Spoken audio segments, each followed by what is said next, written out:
these moments after meditation, we can feel ourselves brighter,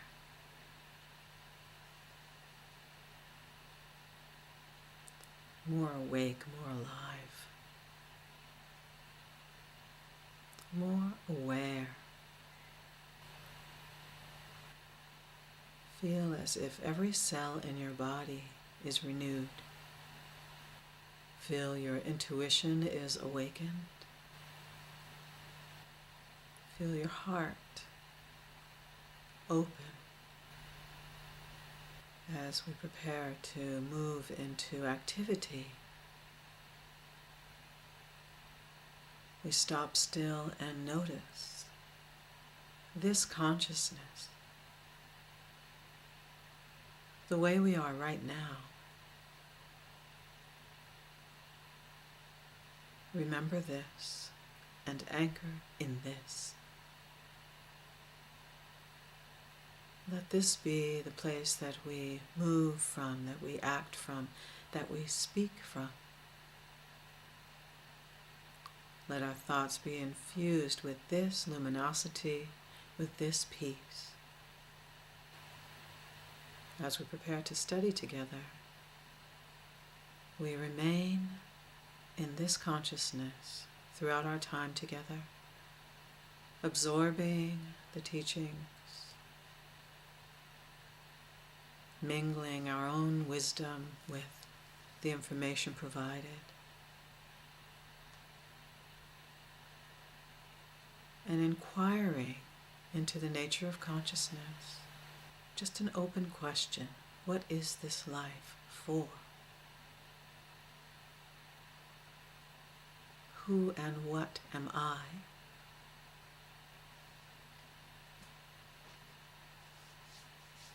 And how can I live in harmony with this unfolding cosmos?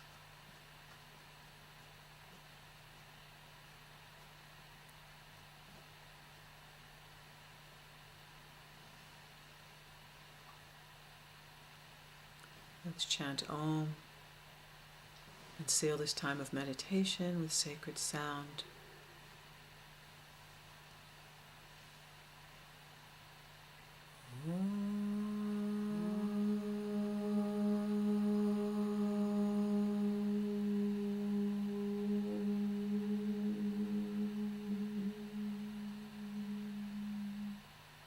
And so it is.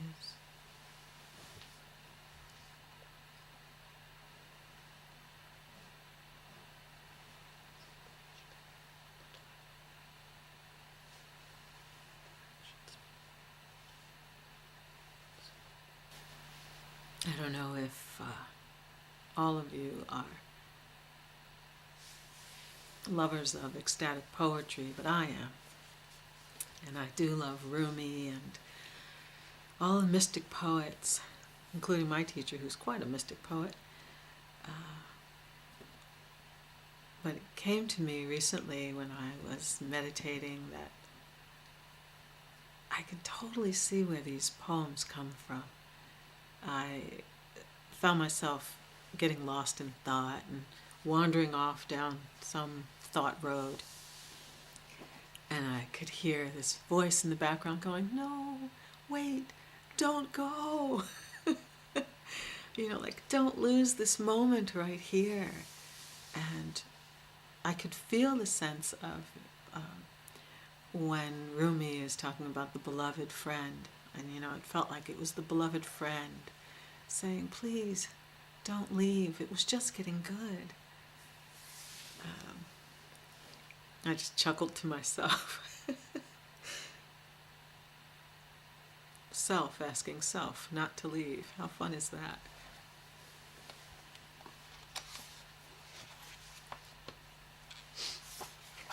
Last time we studied together, we were at Karma Station, and we were talking about mental impressions and how they can become obstacles on the path, where they come from, how they're sustained, how they're reawakened, how they can be transcended, how to replace negative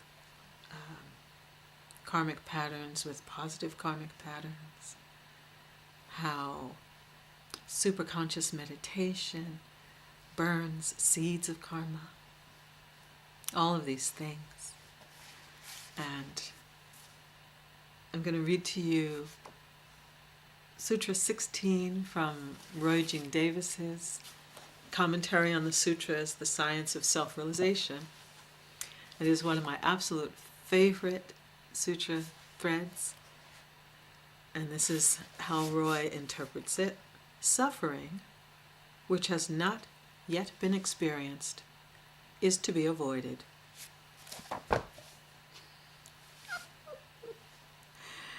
Suffering, which has not yet been experienced, is to be avoided.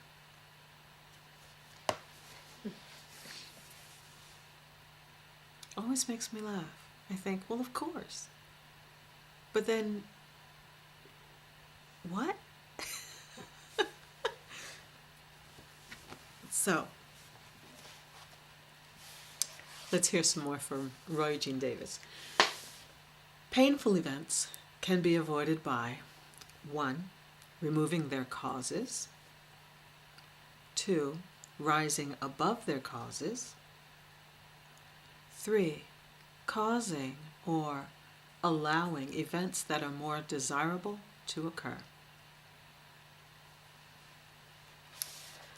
Obvious causes of misfortune can be easily banished. A negative mental attitude can be replaced with optimism and expectations of good fortune. Unproductive actions can be replaced with actions that produce desired results. Laziness can be replaced with energetic enthusiasm. Physical health can be improved by adhering to health-promoting regimens. Poverty can be avoided by cultivating prosperity attitudes and behaviors. Loneliness or despair can be avoided by cultivating self-reliance and wholesome relationships. And feelings of grief can be replaced with higher understanding. Rational thinking, constructive living, and superconscious meditation practice weakens harmful karmic influences and replaces them with beneficial influences. He continues to say a lot more really useful stuff, but I'll stop there for the moment.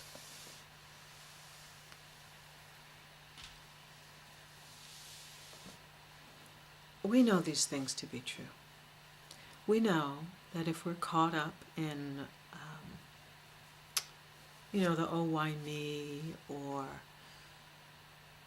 I can't do this, or whatever it is, that it can be shifted.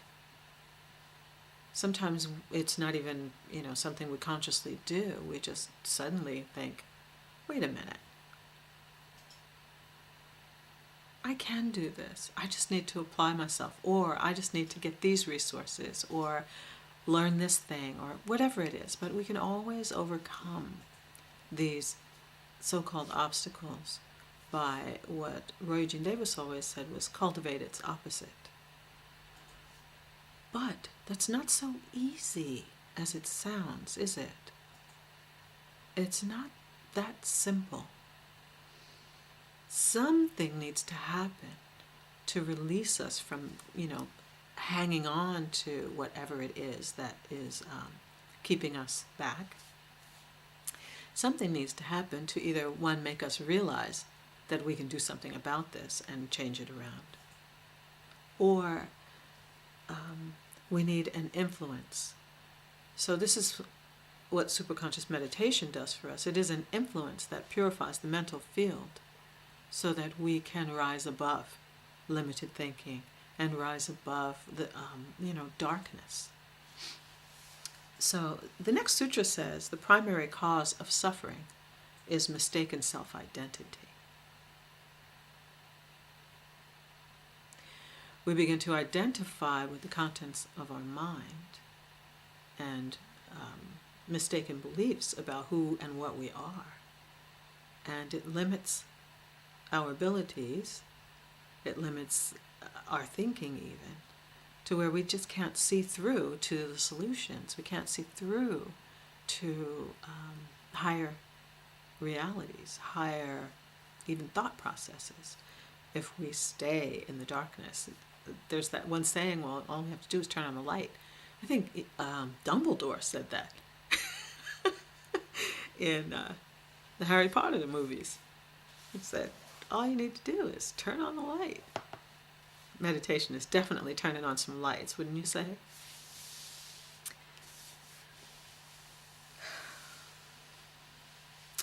Roy Jean Davis goes on to say, intellectual comprehension of our true nature is helpful. To understand that we are more than the contents of our mind is helpful. Intuitive perception of our true nature is more helpful.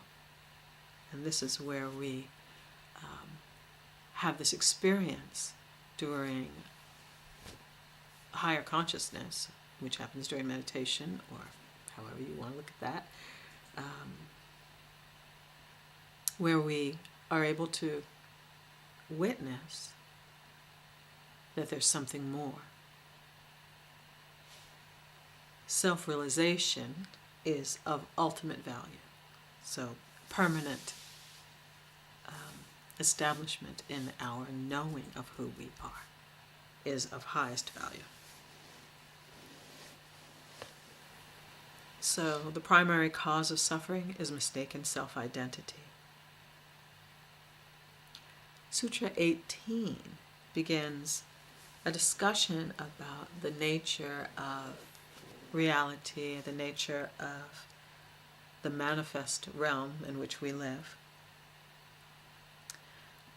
The three constituent attributes, innate, this is so Roy Eugene Davis, the three constituent attributes innate to the elements of nature and expressive in the sense organs have the characteristics of luminosity, transformative action, and inertia. The three constituent attributes innate to the elements of nature and expressive in the sense organs have the characteristics of luminosity, transformative action, and inertia. So this is the gunas which we discussed earlier in our studies, which are present in every aspect of the natural world and within our bodies and sense organs. So, one of the practices in Kriya Yoga early in our practices is to understand these forces of nature that are transformative action, inertia, and luminosity. Sattva, Rajas, and and Tamas guna. And to understand that these are always active as long as we are in the manifest realm. Beyond the manifest realm, which is, we could say, the still point or supreme consciousness or the ground of consciousness that always exists, that is before all of this that has come into manifestation, before creation. If you follow the scientific discoveries, you would say that it's the singularity and before that, where all was unmanifest, still,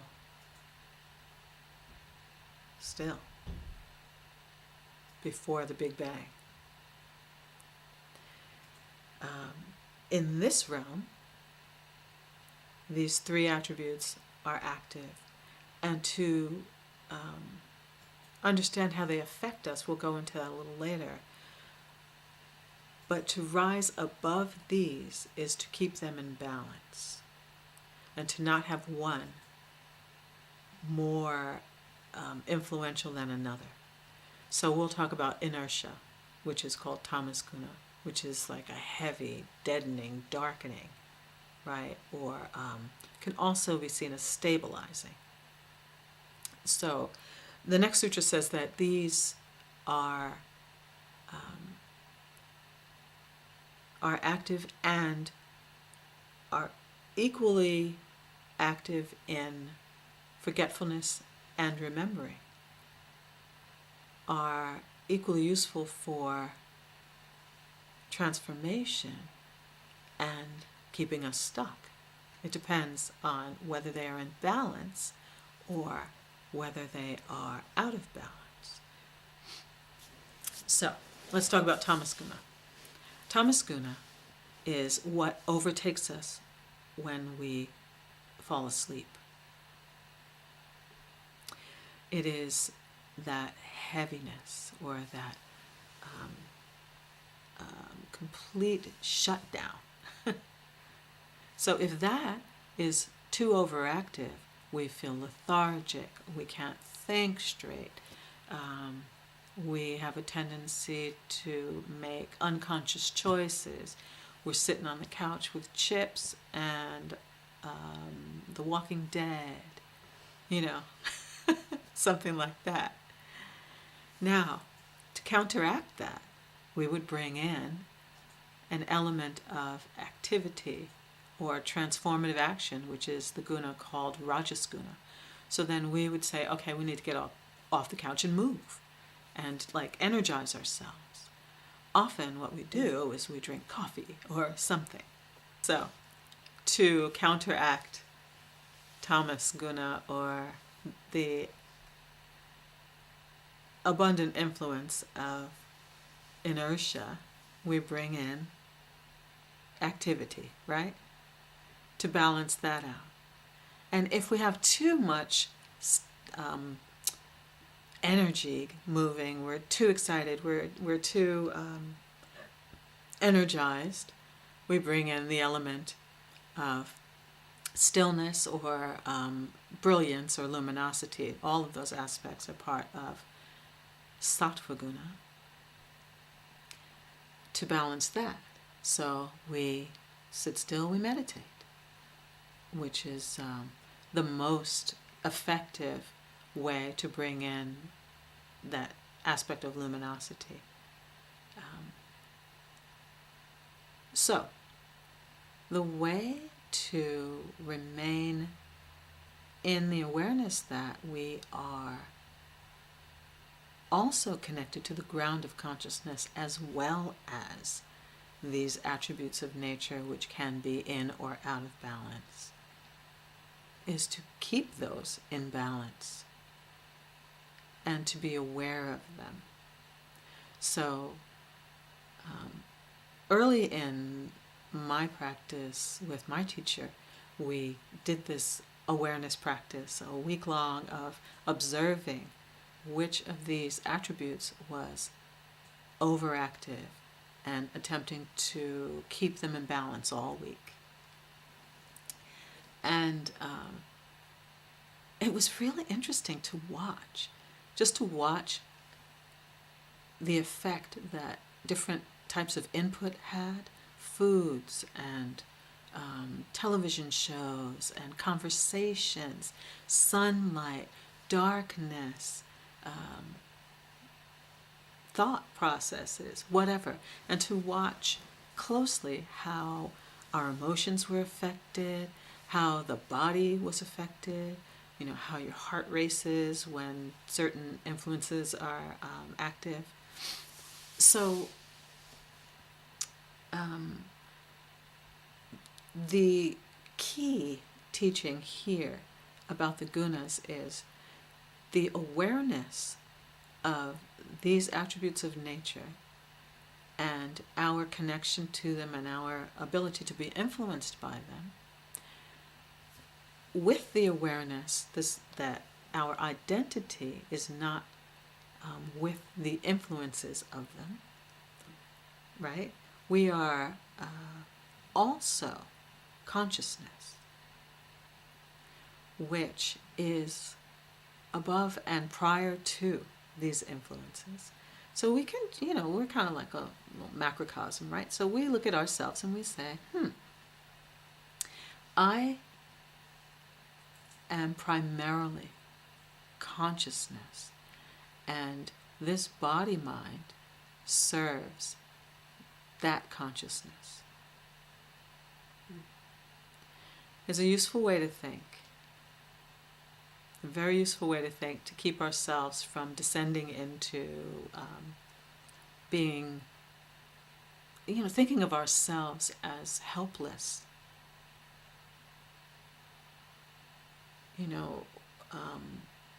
In response to our emotional states or in response to whatever's going on. First and foremost, we are this luminous consciousness. And then all the stuff happens and we tend to lose that awareness. So, ultimately, what these sutras are telling us is that suffering, which has not yet been experienced, is to be avoided. How do we avoid it? By being aware of how suffering arises. It is not just about these gunas. I mean, this is, part of the teaching. It's part of the story. It's a large part of the story, but it's just part of the story. Suffering arises when we forget that everything is in movement, everything is in transition, everything is in change. And the moment that we forget that and start hanging on to something and expecting it not to change is the moment we enter the possibility for suffering.